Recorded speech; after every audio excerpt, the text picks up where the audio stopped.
Lesson 49. The Ideal Servant. In this text, we'll talk about domestic servants. Now first, listen and then answer this question. What was Bessie's little weakness? Bessie 小小的弱点是什么？ It is a good thing my Aunt Harriet died years ago. If she were alive today, she would not be able to air her views on her favorite topic of conversation, domestic servants. Aunt Harriet lived in the leisurely age when servants were employed to do housework. She had a huge, rambling country house called the Gables. She was sentimentally attached to this house, for even though it was far too big for her needs, she persisted in living there long after her husband's death. Before she grew old, Aunt Harriet used to entertain lavishly. I often visited the Gables when I was a boy. No matter how many guests were present, the great house was always immaculate. The parquet floors shone like mirrors. Highly polished silver was displayed in gleaming glass cabinets. Even my uncle's huge collection of books was kept miraculously free from dust. Aunt Harriet presided over an invisible army of servants that continuously scrubbed, cleaned, and polished. She always referred to them as the shifting population, for they came and went with such frequency that I never even got a chance to learn their names. Though my aunt pursued what was, in those days, an enlightened policy, in that she never allowed her domestic staff to work more than 8 hours a day, she was extremely difficult to please. While she always criticized the fickleness of human nature, she carried on an unrelenting search for the ideal servant to the end of her days, even after she had been sadly disillusioned by Bessie. Bessie worked for Aunt Harriet for 3 years. During that time, she so gained my aunt's confidence that she was put in charge of the domestic staff. Aunt Harriet could not find words to praise Bessie's industriousness and efficiency. In addition to all her other qualifications, Bessie was an expert cook. She acted the role of the perfect servant for 3 years before Aunt Harriet discovered her little weakness. After being absent from the Gables for a week, my aunt unexpectedly returned one afternoon with a party of guests and instructed Bessie to prepare dinner. Not only was the meal well below the usual standard, but Bessie seemed unable to walk steadily. She bumped into the furniture and kept mumbling about the guests. When she came in with the last course, a huge pudding, she tripped on the carpet and the pudding went flying through the air, narrowly missing my aunt, and crashed on the dining table with considerable force. Though this caused great mirth among the guests, Aunt Harriet was horrified. She reluctantly came to the conclusion that Bessie was drunk. The guests had, of course, realized this from the moment Bessie opened the door for them, and long before the final catastrophe, and had a difficult time trying to conceal their amusement. The poor girl was dismissed instantly. After her departure, Aunt Harriet discovered that there were piles of empty wine bottles of all shapes and sizes neatly stacked in what had once been Bessie's wardrobe. They had mysteriously found their way there from the wine cellar. So what was Bessie's little weakness? Right, her little weakness was drinking. So this text tells us about the author's deceased aunt, who lived in another age, sticking to her old way of living. She loved to talk about domestic servants and loved to take charge of an army of servants while looking for an ideal one. Bessie came in as a perfect servant, but she turned out to be flawed with drinking. From the end of the first paragraph, we know that Aunt Harriet still carried on an unrelenting search for the ideal servant to the end of her days, even after she had been sadly disillusioned by Bessie. The author doesn't tell us whether Aunt Harriet was disillusioned again, but we can almost be sure that an ideal servant is nowhere to be found. Okay, now first, let's look at some language points. If she were alive today, she would not be able to air her views. Air here means to express publicly. Look at this example. He'll air his opinions on education, whether you want to listen or not. Air, when being used as a verb, can also mean broadcast. For example, the interview with the president will be aired on CBS tomorrow morning. 对总统的采访明天早上在哥伦比亚广播公司播出。Domestic servants. Domestic here means at home. For example, domestic violence 就是家庭暴力。Domestic can also mean within the country, 国内的。For example, international and domestic flights, 国际国内航班。In that leisurely age, leisurely here is an adjective. For example, he is walking at a leisurely pace. We know that ly as a suffix usually serves as a suffix of an adverb. 它通常呢做副词的后缀。But sometimes some adjectives can also use the suffix of ly. Leisurely is an example. I'll give you more examples. Friendly or heavenly, orderly. These are all adjectives. She was sentimentally attached to this house. Be attached to means like or love something. We have learned attach to before. It was almost impossible to attach hawsers and chains to the rim, which means to fix to. Look at one more example of be attached to. The children are very attached to their grandparents, which means the children love their grandparents very much. Sentimentally attached. Sentimentally means you feel something from exaggerated emotion instead of from natural feeling. 滥情的。For example, our childhood usually had less joy than we sentimentally recall it. 我们经常多愁善感地对童年回忆，但是呢，童年经常并没有这么欢乐。She persisted in living there. Persisted in living there means kept living there. Look at more examples of persist. If you persist in causing trouble, we'll have to dismiss you. 你如果总是找麻烦的话，我们就要解雇你。If the pain persists, consult a doctor. 如果疼痛持续的话，就去请医生。Or we can also use persist with something. For example, the company is persisting with its ambitious program despite the costs involved. 公司还在坚持它野心勃勃的计划，尽管成本非常高。She used to entertain lavishly. Entertain here means invite guests. We know that entertain can mean amuse.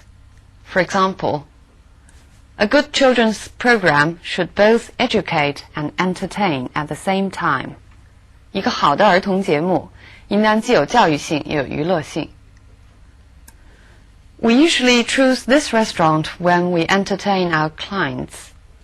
Here, entertain means the same as the one in the text. 招待客户。Lavishly.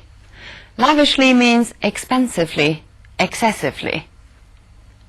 I'll give you one more example. Her room was lavishly decorated with flowers of all kinds. The great house was always immaculate. Immaculate means perfectly clean, tidy, or faultless. For example, he was dressed in an immaculate white suit. 一尘不染的白西装。He gave an immaculate performance as the hero. 作为男主角，他的表演无可挑剔。Here, immaculate means faultless. My uncle's huge collection of books was kept miraculously free from dust. 奇迹般的。Miraculously, 它的名词是 miracle. Its adjective is miraculous. Look at this example. She miraculously lost 20 pounds in a month. 奇迹般的一个月就减了20磅。Aunt Harriet presided over an invisible army of servants. To preside over means to take charge or take control. For example, it was our dean who presided over the meeting. 主持会议的是我们的系主任。An invisible army of servants means a large group of servants. It was called invisible because the author hadn't seen them. An army of, look at this example. She brought an army of supporters with her. In the text, there's another phrase meaning a large group of, a party of guests. She always referred to them as the shifting population. Shifting here means moving or changing. The servants are called population in order to exaggerate, to emphasize a large number of servants. They came and went with such frequency that I never even got a chance to learn their names, which means they came and went so frequently or so often that I never even got a chance to learn their names. Look at one more example of frequency. He is absent from work with high frequency, which means he is often absent. If you want to say he is seldom absent, you can say he is absent from work with low frequency. My aunt pursued what was in those days an enlightened policy. Pursue means follow. Let's look at these examples to see what pursue means in each context. The hunters spent hours pursuing their prey. 猎人们花了数个小时追踪他们的猎物。Pursue means follow literally. He has been pursuing the girl for months, but she won't go out with him. Here, pursue means follow the girl in order to date her. 追女孩子。Pursue can often go together with these objects. Pursue a strategy. 采用一种什么样的策略。Or pursue a program, 进行一个项目 pursue a career, or pursue a hobby. For example, I used to enjoy playing guitar, but I no longer have enough time for pursuing any hobbies. Pursuing hobbies means spending time on developing hobbies. An enlightened policy. Enlightened is a positive word, meaning open-minded or modern. For example, the school has an enlightened policy of teaching boys to cook. She was extremely difficult to please, which means she was very hard to be satisfied. We can also use hard to please. For example, my boss is very hard to please. 我的老板很挑剔。If you want to describe somebody who is anxious to make other people satisfied, we can say eager to please. For example, the child is very eager to please. 这个孩子急于讨人喜欢。The fickleness of human nature. Fickleness is the nature of being changeable. It's a disapproving word. It's often used to describe women, weather, or certain field. For example, the fickleness of the English weather is well known. 英国天气的多变，这是很著名的。Or the fickleness of the world of pop music is notorious. 流行音乐界的多变，这个是臭名昭著的。An unrelenting search for an ideal servant. Unrelenting here means continuing for a long time. It's usually used to describe an unpleasant situation. Unrelenting can also mean extremely determined. For example, an unrelenting enemy, which means a very unsympathetic enemy. The unrelenting pressure of the job. Here it means the same as the text, the non-stop pressure of the job. She is an unrelenting opponent of racial discrimination. 她是种族歧视的坚决反对者。